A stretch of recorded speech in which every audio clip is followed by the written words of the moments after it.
Friends, நம்ம விஜய் மல்லி ஸ்டோரியில் வந்து பார்த்திங்க அப்படின்னா ரொம்ப இக்கட்டான நிலமையில் தான் வந்துட்டு மல்லி தள்ளப்பட்டிருக்காங்க அப்படின்னே சொல்லலாம். இப்போ வந்து பார்த்திங்கன்னா மல்லியை காப்பாற்றுறதா இல்லை வெண்பா பாப்பாவை காப்பாற்றுறதா அப்படிங்கிற மாதிரி தான் வந்துட்டு கதைக்களம் வந்து போயிட்டுருக்கு.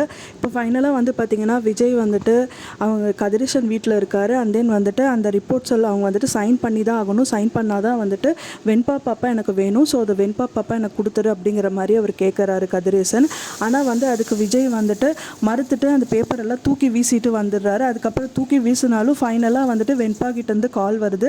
இப்போ வந்து மல்லி அம்மாவை வேற எங்கேயோ கூட்டிகிட்டு போகிறாங்கப்பா அப்படின்னு சொல்லி வெண்பா சொன்னவொடனே வந்துட்டு ரொம்ப டென்ஷன் ஆகிடுறாரு. வெண்பாவும் விட முடியல, மல்லியும் விட முடியல அப்படிங்கிற மாதிரி ஒரு சூழ்நிலையில் தான் வந்து விஜய் தள்ளப்பட்டிருக்காரு. அதனால வந்து திரும்பவும் அவர் கீழே வீசின பேப்பர் அந்த அக்ரிமெண்ட் ஷீட்டெல்லாம் எடுத்துகிட்டு மறுபடியும் சைன் பண்ணுறதுக்கு ரெடியாக உட்காந்துட்ருக்காரு அப்படின்னே சொல்லலாம். ஸோ அந்த மாதிரி தான் வந்துட்டு எபிசோட்ஸ் வந்து காமிச்சிட்ருக்காங்க.